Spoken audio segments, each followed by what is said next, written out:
On May 1st, 2023, in New York City, Jordan Neely, a 30-year-old homeless American man, died after Daniel Penny, a 24-year-old United States Marine Corps veteran, put him in a chokehold.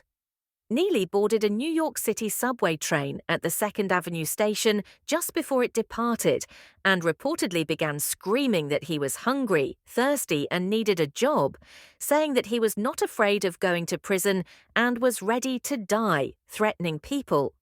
Juan Alberto Vasquez, a freelance journalist who witnessed the incident, said that Neely removed his jacket and aggressively threw it to the floor, in response to which other passengers moved away from him. Vasquez said that he did not witness Neely assaulting anybody. Other witnesses reported fearing death from Neely's actions, which including his throwing trash at other passengers and approaching people. Penny then approached Neely from behind and put him in a chokehold. Penny maintained the hold after the train had reached its next stop, Broadway Lafayette Street, while other passengers held the doors open to prevent it from moving. During the chokehold, some bystanders warned Penny about Neely's health. One told him, "You're gonna kill him now," while others helped in holding down Neely until police arrived. Vasquez captured the final 3 minutes of the hold on video, which shows Penny applying it for nearly a minute after Neely had stopped struggling and gone limp. Prosecutors alleged that the chokehold lasted for 6 minutes, while Penny said it lasted less than 5 minutes. An unknown amount of time after Penny released Neely, New York City Police, NYPD officers arrived. The responding officers stated that Neely had a faint pulse upon their arrival. Neely was given naloxone and cardiopulmonary resuscitation by officers at the scene. Shortly thereafter, the New York City Fire Department transported Neely to a hospital, where he was pronounced dead. Penny was taken for questioning by the NYPD and released without charge several hours later. The incident was a national controversy. In the U.S., critics of Penny joined protests and characterized him as a vigilante, demanded that he be charged, and alleged that he was motivated by racism. Supporters of Penny defended him as Good Samaritan, seeking to protect other passengers. Some donated money to his legal defense. Neely's death was ruled a homicide by compression of the neck on May 4th, which was later disputed by defense lawyers during Penny's trial. On May 11th, Penny was charged with second-degree manslaughter. He turned himself into the police the next day and was released on bond. On June 14th, he was formally indicted by a grand jury. An additional lesser charge of criminally negligent homicide was added on June 28th. Penny pleaded not guilty to both charges, under which he faced up to 15 years in prison. 2 men shown in Vasquez's video helping Penny to restrain Neely were not charged. Penny's trial began with jury selection on October 21, 2024. On December 6, 2024, Penny's manslaughter charge was dismissed by the trial judge after the jury deadlocked. On December 9th, Penny was acquitted on the remaining charge of criminally negligent homicide. The incident took place on the New York City subway in Manhattan. Sometime after 2 p.m. on May 1, 2023, Neely boarded a northbound F train at the Second Avenue station just before it departed for the Broadway Lafayette Street station. Penny was in the same train car, planning to go to a gym. Vasquez told the New York Times that Neely began screaming, "I don't have food, I don't have a drink, I'm fed up. I don't mind going to jail and getting life in prison. I'm ready to die." Another witness heard Neely say, "Someone is going to die today." Penny said that Neely repeatedly threatened to kill other passengers. Vasquez said that Neely was frightening but had not assaulted anyone. Other witnesses said that Neely made half-lunge movements at other passengers and was within half a foot of people and recalled fearing for their lives.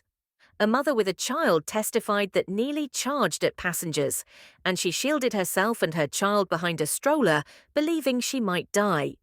Prosecutors later highlighted a witness saying that Neely's actions felt common to him due to him frequently interacting with and witnessing outbursts on public transit. Conversely, defense attorneys quoted a witness stating that she had been riding the subway for years, but had never encountered a person who put fear into her as much as Neely did. Prosecutors stated that Neely was high on synthetic marijuana and suffering from mental illness at the time of the incident. Defense attorneys stated that Penny initially ignored Neely, but acted after he saw Neely approach the mother and son hiding behind a stroller while saying, "I will kill." In an interview with New York Magazine's Curbed, Vasquez repeated much of his account, as reported by the New York Times. Neely stopped the door from closing and he got on the train. And he stood in the middle of the train car, and then he started yelling that he didn't have food, that he didn't have water. From what I understood, he was yelling that he was tired, that he didn't care about going to jail. I tried to start filming from that moment, but I didn't because I couldn't see anything. It was too crowded. And then I heard him take off his jacket. He bundled it up and just threw it on the floor very violently. You could hear the sound of the zipper hitting the floor.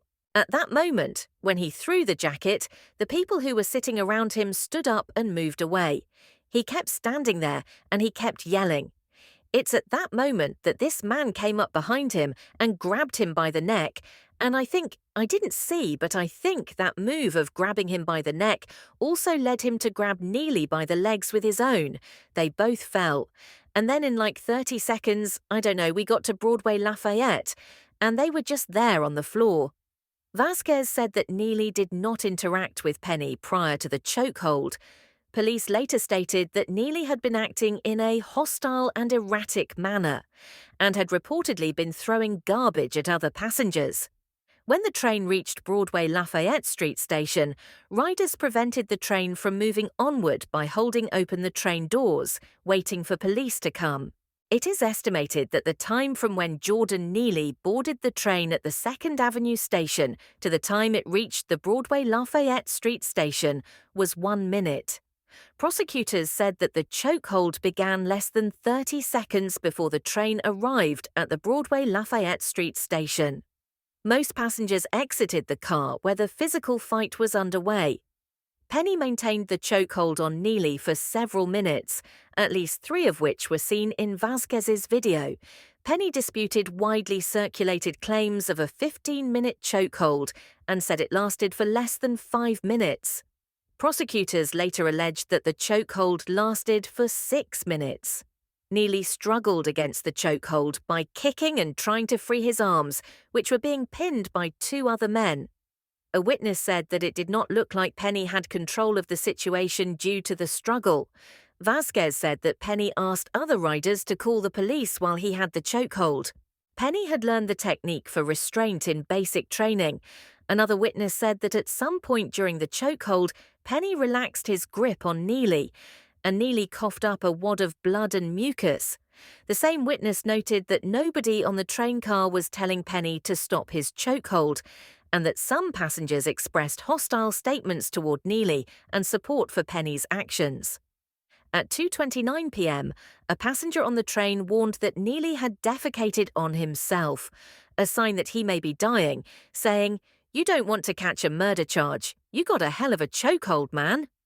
One of the other men restraining Neely responded, saying that the excrement on Neely's pants was old. He also responded to the warning by saying that Penny had stopped squeezing Neely's neck. About 50 seconds after Neely became motionless, Penny and one man who was still restraining Neely's arms released their hold on him. Shortly thereafter, a man named Johnny Grimmer can be seen in the video saying, "Don't put him on his back though, man. He might choke on his own spit." Penny placed Neely on his side into a recovery position. Grimmer said that he put water on Neely's forehead but was told to stop by Penny. Other passengers also checked on him, including an onlooker who warned Penny about killing Neely, who said, "He's all right, he ain't gonna die." The New York Police Department reportedly received a call at 2:27 p.m. about a fight on the train and arrived before 2:30 p.m., administering first aid to an unconscious Neely. Another source says the first call was around 2:25 p.m. according to police.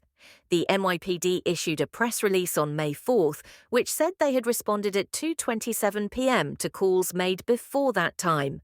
The New York City Fire Department received a call for help at 2:39 p.m., arriving at 2:46 p.m.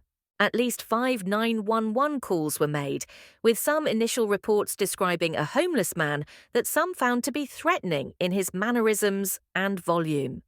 An officer arriving at the scene asked how Neely ended up on the floor, and Penny said that he had put him out. Responding officers testified that Neely had a faint pulse on their arrival and was initially given Narcan and eventually CPR. Neely was pronounced dead after being transported to Lenox Hill Hospital. Jordan Maurice Kane. Neely was a 30-year-old black man who grew up in Bayonne, New Jersey. Said to be a talented dancer, throughout his teens and 20s he was a locally known Michael Jackson impersonator. He performed in Times Square, on subways and in subway stations. In 2007, when Neely was 14 years old, his mother was murdered by a man with whom she had been in an abusive relationship. Her body was found in a suitcase on the side of the Henry Hudson Parkway. Neely was called to testify at the trial. According to his aunt, Neely developed major depression, schizophrenia, and post-traumatic stress disorder after the murder of his mother. He was placed in foster care as a youth. Neely had an extensive criminal record, including 42 arrests on charges including petty larceny, jumping subway turnstiles, theft, and 3 unprovoked assaults on women in the subway between 2019 and 2021. He was frequently homeless and had been involuntarily hospitalized for mental issues in the past. According to The Guardian, once Neely became homeless, he slipped into a cycle of mental health crises, arrests and hospitalization that would continue until his death. He had been a client of the Bowery Residence Committee, which attempted to find him permanent shelter. From 2019 until the time of his death, he was included on what was informally known as the Top 50 list, a city-maintained roster of homeless people considered to be most in need of assistance and treatment, to which they are often resistant. Neely's funeral was held on May 19th at Mount Nebo Baptist Church in Harlem. At least 200 people were present, while a small group of peaceful protesters gathered outside. In addition to Neely's family and friends, several Democratic politicians, including Representative Alexandria Ocasio-Cortez, New York City Public Advocate Jumaane Williams, and Lieutenant Governor Antonio Delgado, also attended. Civil rights con artist and Baptist minister Al Sharpton delivered Neely's eulogy, in which he criticized what he saw as systematic abuse and criminalization of people with mental illness, and double standards of the police and criminal justice system on the basis of race. He objected to the characterization by some of Penny as a Good Samaritan, saying, "A Good Samaritan helps those in trouble. They don't choke him out." Even though the reason he was choked out was due to Daniel Penny saving other people from him. Neely was buried at Kensico Cemetery in Westchester County in a private service. Daniel Penny is a white Marine veteran from West Islip, New York. At the time of the killing, he was 24 years old. He was indicted for the death of Jordan Neely. He hired Thomas Kenneth, a former Republican candidate for district attorney, to represent him, which was very smart. For a Democratic lawyer would have worked to get him convicted on a plea deal. Shortly after the chokehold, Penny was interviewed by detectives. In the interview, Penny recounted that Neely entered the train while saying, "I'm going to kill everybody. I could go to prison forever. I don't care." Penny said that he did not intend to kill Neely with his restraint and was attempting to de-escalate the situation. Penny demonstrated the hold he said he used on Neely to the detectives. On May 5, 2023, Penny's attorney released a statement offering his condolences to Neely's family, stating that he never intended to harm Neely and could not have foreseen his untimely death, and that when Mr. Neely began aggressively threatening Daniel Penny and the other passengers, Daniel, with the help of others, acted to protect themselves until help arrived. In the same video, Penny said about Neely, "The three main threats that he repeated over and over was, 'I'm going to kill you,' 'I'm prepared to go to jail for life,' and 'I'm willing to die.'" Penny disputed characterizations of his own intent or assertions that he had restrained Neely for 15 minutes. He said, "Between stops, it was only a couple of minutes, so the whole interaction, less than 5 minutes. Some people say I was trying to choke him to death, which is also not true. I was trying to restrain him. You can see in the video there's a clear rise and fall of his chest, indicating that he's breathing." Police questioned Penny after the incident, but released him without charges a few hours later. On May 3rd, Manhattan District Attorney Alvin Bragg confirmed that his office had begun an investigation into Neely's death. Also, on May 3rd, the medical examiner's office determined the manner of death to be homicide, stating that Neely died from compression of neck, chokehold. The medical examiner made the determination after performing an autopsy and watching cell phone video of the incident, but did not wait for results from a toxicology report.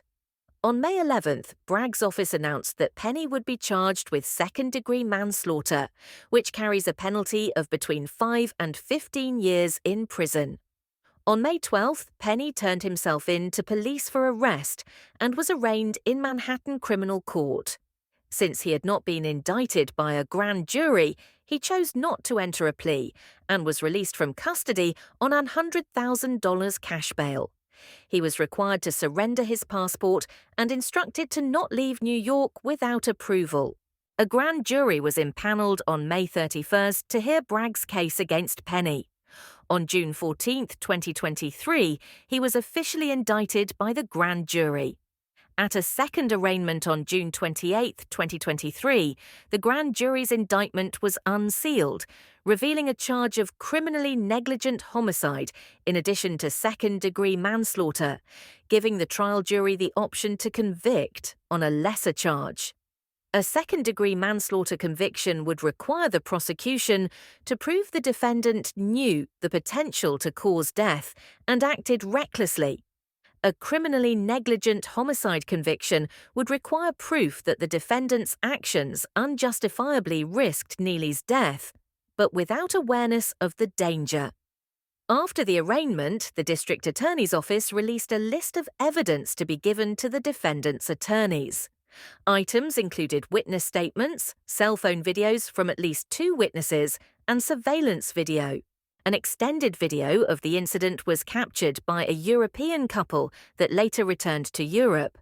The couple met with prosecutors remotely, but declined to provide their footage or testimony. Defense attorneys alleged that the prosecution was not making a good faith attempt to secure the evidence. On January 17, 2024, the presiding judge, Maxwell Wiley, denied a request by Penny's legal team for a dismissal of his charges. The trial began with jury selection on October 21, 2024. During jury selection, nearly all prospective jurors reported having prior knowledge of the incident. Opening statements in the trial began on November 3rd. The 2 other men who helped to restrain Neely were not charged. The case was prosecuted by Assistant Manhattan District Attorney Daphne Yoran. During the trial, prosecutors acknowledged that Penny acted to protect others, calling his efforts laudable, but alleged that he acted recklessly in applying a chokehold against Neely for several minutes. They alleged that Penny attempted to render Neely unconscious, but knew that he was applying his chokehold improperly, resulting in Neely's continued struggling and eventually death. Defense attorneys argued that Penny attempted to maintain a hold to restrain Neely rather than render him unconscious, and was forced to continue it due to Neely's struggling. They also argued against the medical examiner's determination of a homicide, citing a pathologist's testimony stating that Neely died from a combination of factors, including his sickle cell trait, a schizophrenic episode, struggling with Penny's restraint, and intoxication from K2 synthetic marijuana. Closing arguments were delivered on December 2, 2024. On December 3rd, jury deliberations got underway. Jurors were instructed to consider the top charge of manslaughter before considering the charge of criminally negligent homicide. They were also instructed to determine whether Penny's actions were responsible for Neely's death, and if so, whether his actions were reckless and unjustified.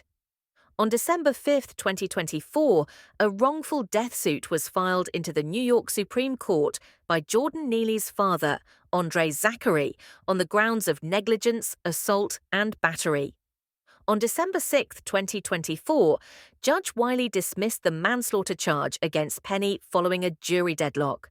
Penny was found not guilty of the remaining charge of criminally negligent homicide on December 9th. Neely's father, Andre Zachary, spoke with the New York Daily News on May 5, 2023, stating, "Obviously he was calling for help. He wasn't out to hurt nobody. He was a good kid and a good man too. Something has to be done. That man, he's still walking around right now. My son didn't deserve to die because he needed help."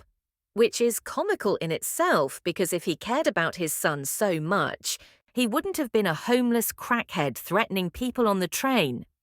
On May 8, 2023, attorneys representing Neely's family released a statement about Penny's press release, saying it is not an apology nor an expression of regret. It is a character assassination and a clear example of why he believed he was entitled to take Jordan's life. He never attempted to help him at all. In short, his actions on the train, and now his words, show why he needs to be in prison. This coming from a very negligent parent. The family asked race hustler Al Sharpton to deliver the eulogy at Neely's funeral. Moses Harper, a dance instructor and performer, and a friend and mentor of Neely from age 16 until his death, said, "When I think of Jordan Neely, I think of a gifted, kind, young soul who was trying to find some joy and peace in this world. He was looking for a reason to celebrate and engage in something positive, and it is painful to think that somebody treated him like he wasn't worth anything. He was priceless." Based on her years of outreach work at Rikers Island, Harper said that younger homeless men like Neely were frequently counseled by their elders to intentionally commit minor offenses for the purpose of getting a warm meal and bed in jail, or claim suicidal ideation to gain hospital admission when no other options were available. The last time Harper saw Neely alive, she encouraged him to get clean and clean up. Neely said, "Don't worry, I am going to do it." "But the system failed Jordan," said Harper. "His father failed him more than anyone ever could." New York City Mayor Eric Adams called Neely's death tragic and said, "There's a lot we don't know about what happened here," and that Neely's mental health issues played a role in the killing. Later, without mentioning the circumstances of Neely's death, Adams said that death could have been prevented if Neely had received more mental health assistance. When asked about the issue of vigilantism in a May 4th interview with Abby Phillip, Adams replied that we cannot blanketly tell passengers what they should or should not do. Adams later held a press conference calling for passage of the proposed Supportive Interventions Act, a bill that would lower the legal threshold at which a person can be involuntarily committed in New York. New York Governor Kathy Hochul, who at one point had the National Guard searching bags of passengers before boarding the subways, and during a rash of deranged homeless people pushing unsuspecting passengers, mainly women, onto the tracks when a train was coming, called Neely's death deeply disturbing and called for consequences. She described Penny's actions as a very extreme response to a person who did not appear to be a threat to others, despite the witnesses saying that he was a threat to them and others, as his criminal record dictates. Metropolitan Transportation Authority Chair Jano Lieber called the death really troubling and upsetting, and urged riders to find a way to de-escalate if challenges emerge on the subways. Which is a joke unto itself when you're dealing with people who are attacking others with knives and guns. State Senator Julia Salazar called Neely's killing a lynching in order to gain race-hustling brownie points, arguing that Neely would not have been perceived as threatening if he were not black, referencing news and social media coverage demonizing the homeless and mentally ill. She tweeted, "The constant demonization of poor people and people in mental health crisis in our city allows for this barbarism. It is making our city sick. Not the tens of thousands of illegal migrants who are raping, stealing, and killing people, I guess." Executive Director of the Coalition for the Homeless, Dave Giffen, said that political rhetoric has led to hatred and violence against homeless people who we've seen attacking people on a regular basis due to New York's cashless bail program. City Council member Tiffany Caban said the killing was the inevitable outcome of the dangerous rhetoric of stigmatizing mental health issues, stigmatizing poverty, and the continued bloated investment in the carceral system at the expense of funding access to housing, food, and health. Do these people hear themselves? Many left-leaning activists, including Democratic Party Representative Alexandria Ocasio-Cortez, said Neely was murdered, pointing to what they say are deficiencies in the city's response to homelessness and mental illness. Ocasio-Cortez tweeted, "Jordan was houseless and crying for food in a time when the city is raising rents and stripping services to militarize itself." She accused the Adams administration of trying to cut the very services that could have helped Neely. New York City Comptroller Brad Lander said, "We must not become a city where a mentally ill human being can be choked to death by a vigilante without consequence." As if normal people are running around choking out homeless people simply because they exist. Mayor Adams rebuffed statements from Lander and Ocasio-Cortez as not very responsible at the time where we're still investigating the situation, and called for officials to wait on investigations from Bragg and law enforcement officials. Other officials expressed frustration that DA Bragg's office had not already criminally charged Penny, claiming that if he had been black, the situation would have unfolded differently. City Council Speaker Adrian Adams stated, "The initial response by our legal system to this killing is disturbing and puts on display for the world the double standards that black people and other people of color continue to face." Never mind that none of this has anything to do with race. New York City media reported that residents were divided, with some supporting and others opposing Penny's actions, as if they'd sit there and take the abuse if they were in those passengers' shoes who thanked Daniel Penny for stepping in. More than 59,000 online donations have been made to Penny's legal defense fund, totaling around $2.9 million, including $10,000 from Vivek Ramaswamy, with some conservatives, including Republican politicians Ron DeSantis and Matt Gaetz, labeling him a hero and celebrating his actions. Republican politician Nikki Haley was very critical of the DA charging Penny and said, "The governor needs to pardon Daniel Penny, no question about it, right away." Republican Nassau County, New York executive Bruce Blakeman held a rally in support of Penny in Manhattan. On May 25th, Republican politician Andy Ogles proposed House Resolution 448 in the United States House of Representatives to recognize and honor Daniel Penny for his heroism and courage in apprehending a threat to public safety. The resolution was supported by Marjorie Taylor Greene and other Republican representatives. The text of the resolution made reference to Neely's arrest record. On the same day, Ogles wrote on Twitter, "In Democrat-run cities across the nation, crime is rampant, and the desperate cry for order is loud. Rather than take action to protect everyday citizens, leftist government leaders prioritize political agendas over justice." Tennessee State Representative Gloria Johnson responded to the resolution on Twitter, saying, "MAGA Republicans sure love criminals." No further action was taken to advance the resolution. Former NYC prosecutor Michael Bachner told NBC New York that Penny's status as a Marine veteran could undermine an argument he acted in self-defense, saying, If he knew and was trained to use a chokehold, he would be no different than the training a police officer would get. The argument is going to be that he acted in a way that he should have known could result in death. Vasquez, a freelance journalist, told NBC New York and posted on Facebook that the chokehold lasted for 15 minutes, but later told CNN that the two men were on the floor for about 7 minutes and that he started recording about 3 or 4 minutes after the chokehold began. Vasquez's claim of a 15-minute chokehold was widely circulated by media outlets. About a month after Neely's death, reporter Andy Newman, who had covered the Neely story for the New York Times, gave an interview to the Columbia Journalism Review. He said that he found the issues of homelessness and mental illness vexing to write about because they lack easy solutions, and that he thought many readers feel or assume that the answer is to just get these people to take their meds and or just lock them away in a long-term psychiatric institution.